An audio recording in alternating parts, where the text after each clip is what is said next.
Hey everybody, welcome back to Tanner Talks. We are at another podcast finally.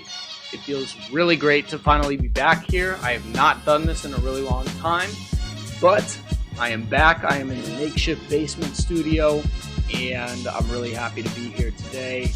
Today, we are going to be talking about UFC 273, and we're going to go through a little preview show here. So, let's get right to it.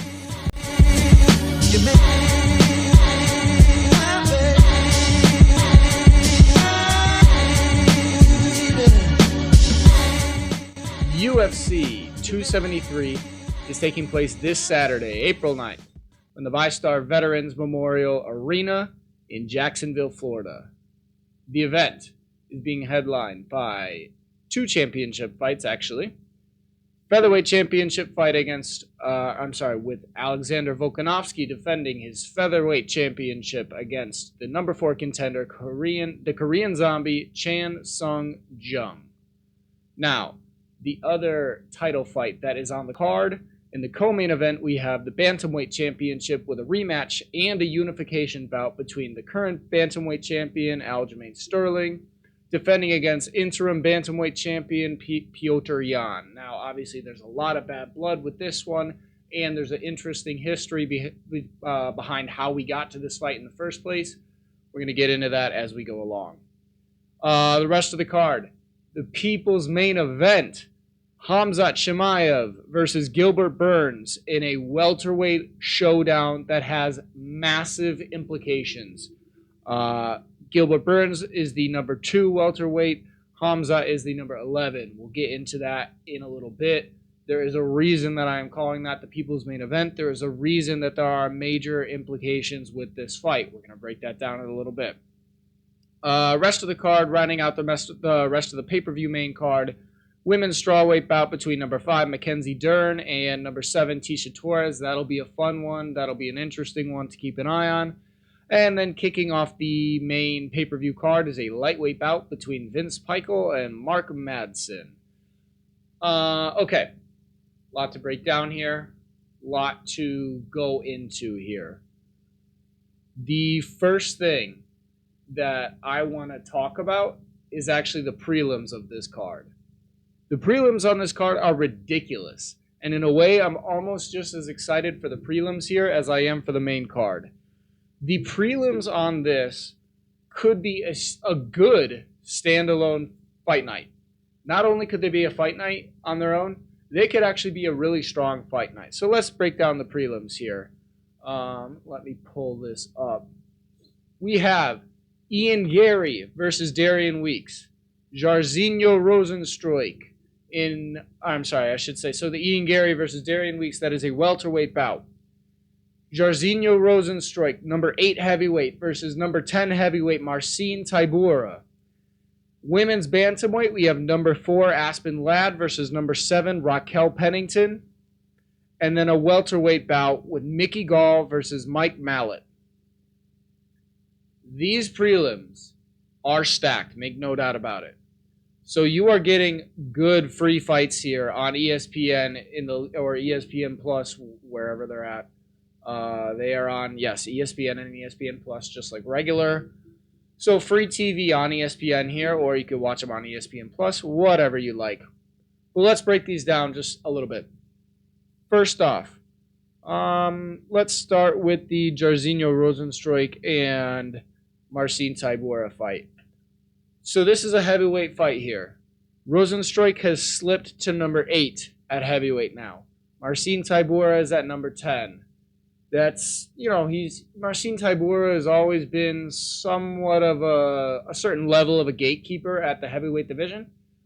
Jairzinho Rozenstruik was the guy who 2-3 years ago we thought was maybe the next biggest threat at the top of the division, but he's suffered a lot of losses that have done some damage to his reputation, probably none more so than the brutal knockout he suffered from Francis Ngannou at UFC 249, the very first pay-per-view in the COVID era, which was actually at the VyStar Veterans Memorial Arena in Jacksonville, Florida. So Rosenstruik is familiar with this building, although he does not have, he has maybe one of the worst losses of his career in this building. But so this is going to be a big fight for Biggie Boy here to see if he can get back into the top of the division. They're giving him a fight, somebody who's ranked beneath him in Tybura at 10, Jairzinho at 8. So theoretically, it should be one that Jairzinho should be able to get the win on and hopefully build off of this win and stack up a couple wins here to get back towards the top of the division. But it is an interesting matchup for him, no doubt. And it's definitely an interesting matchup to see kind of the bottom 10 of the heavyweight division. So definitely one to look for. Kind of talked about it a little bit already. Aspen Ladd, number 4, women's bantamweight versus number 7, Raquel Pennington. That'll be an interesting matchup to keep an eye on. Definitely have heavy implications. Possibly a number 1 contenders bout at women's bantamweight. But we'll see. Regardless, it'll be a fun one. Now, the main fight on this prelim card. And I hope that the way they have it listed here on the UFC's website, which we all know is unreliable and pretty terrible, but the way that they have it listed here, they have this fight listed as the prelim main event. And God, I hope that is true. That being Ian Gary versus Darian Weeks in a welterweight fight. Now, Ian Gary, perhaps one of the hottest prospects in all of MMA, definitely one of the hottest prospects in the welterweight division. Maybe the only guy ahead of him would be a guy called Khamzat Chimaev at welterweight that we'll get into later. But Ian Gary, the Irish superstar, is he the next Conor McGregor like he's been called? I interviewed Ian about a month ago. An interview you can check out on this channel. I'll put the link in the description. But definitely go check out my interview with Ian. It's my favorite interview I've done to date so far. I think it went great. And Ian is a really good guy to talk to. And I'm really excited to see how he can kind of test his limits here. And, I mean, let's be honest, Darian Weeks, definitely a guy that Ian should be able to get an easy win over. So they're giving Ian, that is, a superstar build-up treatment. And, that was actually one of the questions that I talked to Ian about, is what kind of route are you looking to take here? Would you like to take the route where they give you a fast track to the title, kind of the Darren Till route, as I called it with him?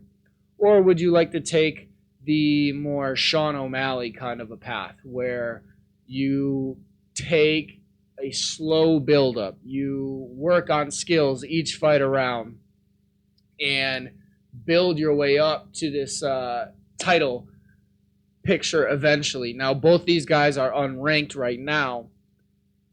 The way that Ian told me what his ideal path to the title is more so of the Sean O'Malley route. He's not in any sort of rush. He's 24 years old, I believe. So he's in no rush. He's got, in 10 years, he'll still be only 34. I mean, that's still young. And that's 10 years from now. So he is in no real rush. But the way that he said, if they offer him something undeniable, not necessarily going to say no. But from what he kind of told me, it was really more so he would prefer to take kind of the slower route and get the build-up in. He loves working on these new skills, building, developing, trying to get to this point where he doesn't have to feel like he's forced. So, Ian Gary, already been called the next Conor McGregor, the next Irish MMA superstar. Definitely one of the UFC stars to watch out for. He's coming off of his UFC debut, which was in November at the biggest card of the year last year in 2021, UFC 268. at MSG in New York, and his UFC debut went about as well as it possibly could have with a first round knockout. So the key here is, can Ian build off of that? Can he come out with another superstar performance? Can he replicate the magic again? And if he can continue to do that, similar to another Irishman, Conor McGregor, who replicated magic on multiple times in the past, then that's how you know, and that's how the UFC knows, this guy's legit. This is legitimately one of our next superstars that we should build around.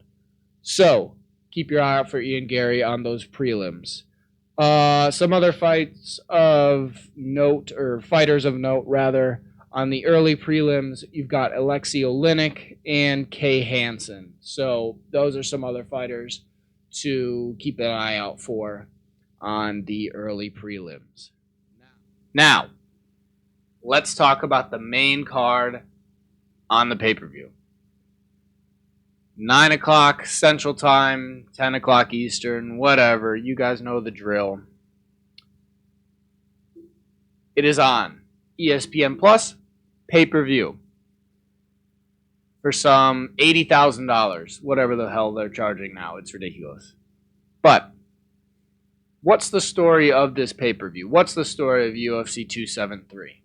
To me, this is the card of mismatches. Let's start by going over the whole card. We're kicking off the card with Vince Pichel versus Mark Madsen again. Then we have women's strawweight bout, number 5, Mackenzie Dern versus number 7, Tisha Torres.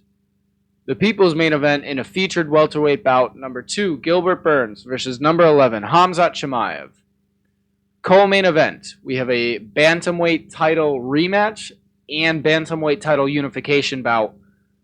Bantamweight champion Aljamain Sterling defends against interim bantamweight champion Petr Yan. And main event of UFC 273 on April 9, featherweight champion Alexander Volkanovski defends his featherweight championship against number 4 Chan Sung Jung. All right. Now, why is this the card of mismatches? Well, we're going to look at the top 3 fights. Really, let's be honest, these are the top 3 fights are the selling point of this card. These are the fights that people care about. First 2 fights, especially that the women's strawweight fight, it's a good fight, and I'm definitely looking forward to it. That opening fight, personally, I'd probably rather see Ian Gary on there, but also I'm glad that they're using him to boost the prelims, main eventing the prelims. That's also a big spot. So, but does anybody really care about this opening fight? Probably not. So, these top 3 fights, they're all, on paper, massive mismatches. Let's break it down. I'm going to go to FanDuel right now. On FanDuel, where am I at here? Okay. On FanDuel, Khamzat Chimaev is a minus 500 favorite over Gilbert Burns. Petr Yan, minus 480 favorite over Aljamain Sterling. And finally, Alexander Volkanovski, minus 800 over the Korean zombie Chan Sung Jung. Now, for those who might not be super familiar, these kinds of odds in MMA are very rare. Minus 800, those are boxing odds. It is rare, like rare for us to see minus 800 odds in MMA. Now, let's talk about that main event real quick. Alexander Volkanovski versus the Korean Zombie. This was originally supposed to be the trilogy fight between Alexander Volkanovski and Max Holloway. Now, Holloway pulled out about a month or 2 ago, had an injury. Then he said that he was good, I guess. So he's actually going to be the backup for this fight should one of them pull out. That's been met with a lot of skepticism and criticism itself. Why would Max pull out originally, then say that he's back in? A lot of people stupidly claiming that Max is just trying to duck the trilogy. I don't know. That's pretty stupid. I don't think. I mean, Max Holloway's not afraid of anybody. To claim that any fighter is afraid of anybody is really stupid. But that's a different conversation for a different time. I'm sure Max probably had an injury that he thought was a lot worse, decided to pull out, and then found out later that it's actually not quite as bad as it, originally was thought to be. So the Korean Zombie steps up. This is a great shot for him. Might be his last shot at a title, but on paper he is not being respected too well. And let's be honest, with the rate that Volkanovski's going at, with the way that he's been rolling lately, I mean, where is he actually in the pound for pound rankings? As I pull that up, but I mean, there's a reason that Volkanovski has the odds that he has, and here we go, rankings. Alexander Volkanovski is the third pound for pound ranked fighter in the world, and there's a reason for that. The only questionable performances in his history would be the Max Holloway fights. Specifically, the second one. Personally, at first, I thought that Max had both of them. I thought Max won the first. I definitely thought Max won the second. Upon rewatching them each a couple times each, the first is a toss-up. I could give the first either way. The second, I definitely think was Max's, and that's why, even though technically Volkanovski's 2-0 over him, we definitely need this trilogy, so that's why it's such a shame that it fell through. We will get it eventually, but it's a shame that it fell through for now. So does Chan Sung Jung have a chance? I mean, every fighter always has a chance. I have friends all the time that will text me and ask, "Oh, hey, what's a guaranteed bet for this weekend's fights? Who should I go with? What's the easiest money?" I always tell people there's no such thing as guarantees in fighting. This is fighting. Anything can happen at any split second. It takes that long for a fight to end. On paper, does it make sense that Volkanovski dominates this entire fight? Yes, absolutely. I think actually the bigger question here is, can Volkanovski get a finish? Because I think I saw something today that said Volkanovski hasn't had a finish since 2014. Now, I'm going to look that up right now to see if that's accurate. But I think the bigger test here is, can Alexander Volkanovski get a finish instead of a decision win?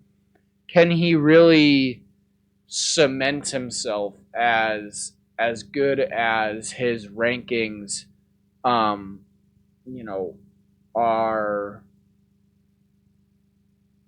have him at, I guess.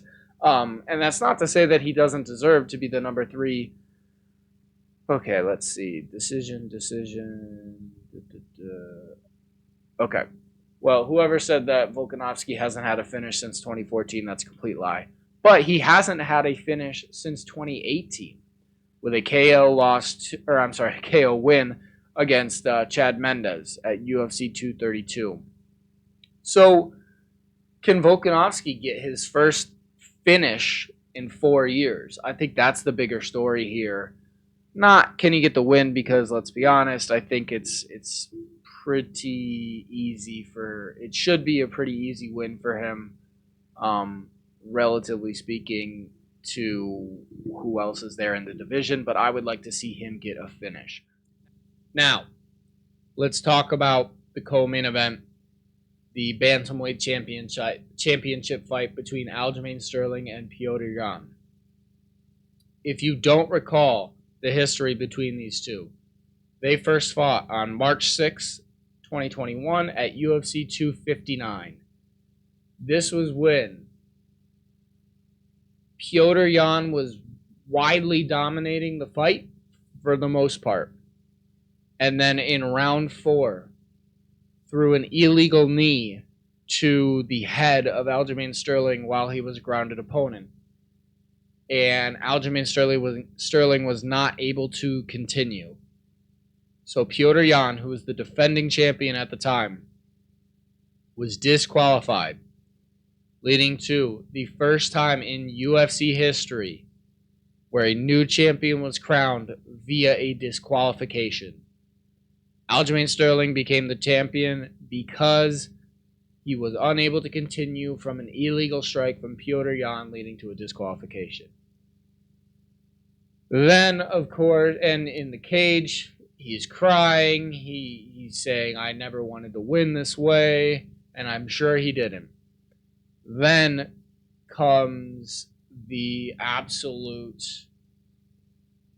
shitstorm of abuse that Sterling begins to take. Pictures surface of him partying with the belt not too long after, and of course Petr Yan as well as other people seem to start saying, oh, well, you don't seem to be too injured now. Where was this? How come in the cage you were dying and you were concussed and now you seem to be fine? And the two just go at it on Twitter for weeks, and it was bad. Then Sterling decides that he's going to get a neck surgery, so that's going to prolong the fight even longer. And of course, fans are wondering, why did you wait until you became champion to get a neck surgery? Which is, I can't blame him for wanting to fix what needs to be fixed. He said that he's been putting the surgery off for many years at this point, and he just couldn't do it much longer. So then they're scheduled to fight at UFC 2, I can't remember what it was, 267 on Halloween or October 30th of 2021. And that was in the Abu Dhabi. They're scheduled. Well, Sterling has to pull out because he's not fully recovered from his neck surgery yet. So, of course, there's more jawing, more going back and forth. Woo! Haha. There's more jawing, there's more going back and forth with that one. Corey Sandhagen steps in as a late replacement for Petr Yan, and it's for the interim championship. Corey Sandhagen gives Petr Yan a hell of a fight, but ultimately Petr Yan pulls out the win via a unanimous decision. And now we are finally at the rematch of Petr Yan, the interim bantamweight champion, against Aljamain Sterling, the current, technically, bantamweight champion. Now, does Petr Yan deserve to be a minus 480 favorite over Aljamain Sterling, who is a plus 350 underdog as of right now, obviously, as of recording? It's tough to say. Petr Yan definitely was dominating at the end of their first fight. However, I think Aljamain Sterling can make adjustments from what he did, and if he's able to make those adjustments, then who knows? What are those adjustments? Aljamain Sterling in their first fight came out and was very frantic.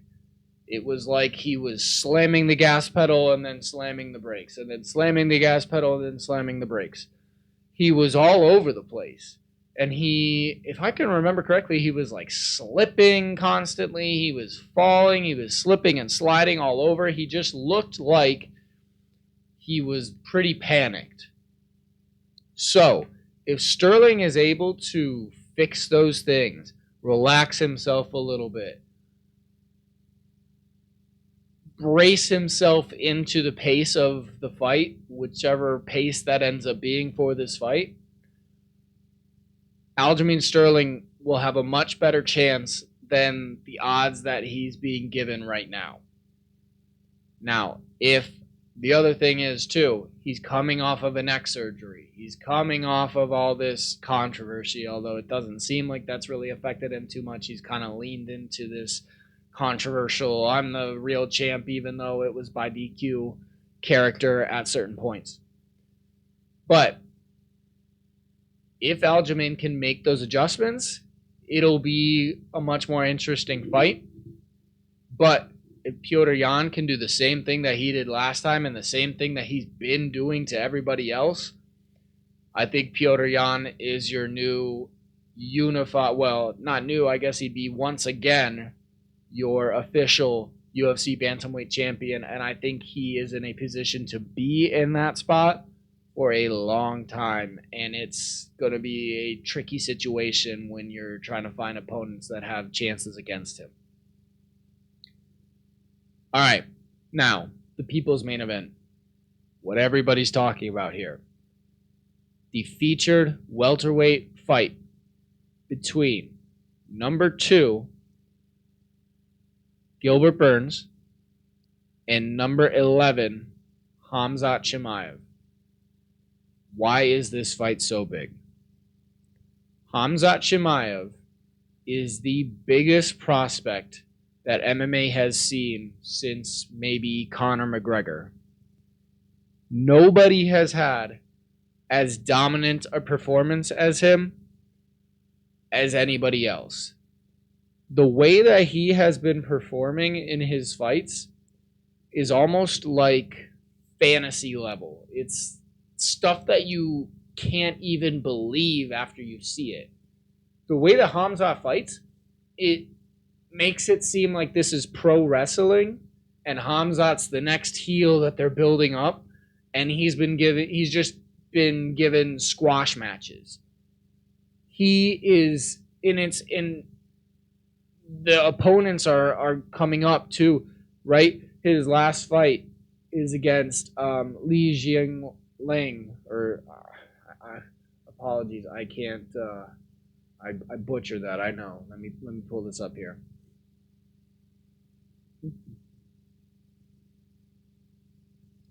Khamzat's last fight against Li Jingliang was supposed to be his hardest opponent to date. And he made it look like it was his easiest fight to date. The fights are literally like squash matches in the WWE. Khamzat has this mythical mystique around him, this mystery, because he is just squashing everybody that's been put in his path, and he's just continuing to chug along. He is becoming undeniable. If he beats the number 2 welterweight in Gilbert Burns, he is undeniable. You cannot reject him of a title shot anymore. And that becomes really scary for Leon Edwards, because it's sort of unclear if Leon Edwards is officially booked for Kamaru Usman yet. We've finally heard that Leon is supposed to be guaranteed next title shot, but it's not booked yet. And if Khamzat gets this win over the number 2 welterweight, the demand from his maniac fans, and I say that in a mostly positive way, the demand from his fans to get him an immediate title shot against Kamaru Usman is going to be ridiculous. And the crazy thing is, it is hard to imagine that Khamzat wouldn't be a favorite in a matchup against Kamaru Usman, the number 1 pound-for-pound fighter in the world. The number 1 pound-for-pound fighter in the world is going to be listed as an underdog against this man, most likely. That is why this is such a scary fight. Everybody's scared of Khamzat. Everybody has been scared of Khamzat for 2 years now. People are avoiding him. This man could not get fights for the longest time. And credit to Gilbert Burns, because Gilbert Burns stepped up. Gilbert Burns, if you watch Morning Combat with Luke Thomas and Brian Campbell, they sat down with Gilbert Burns to ask him, why the hell are you doing this?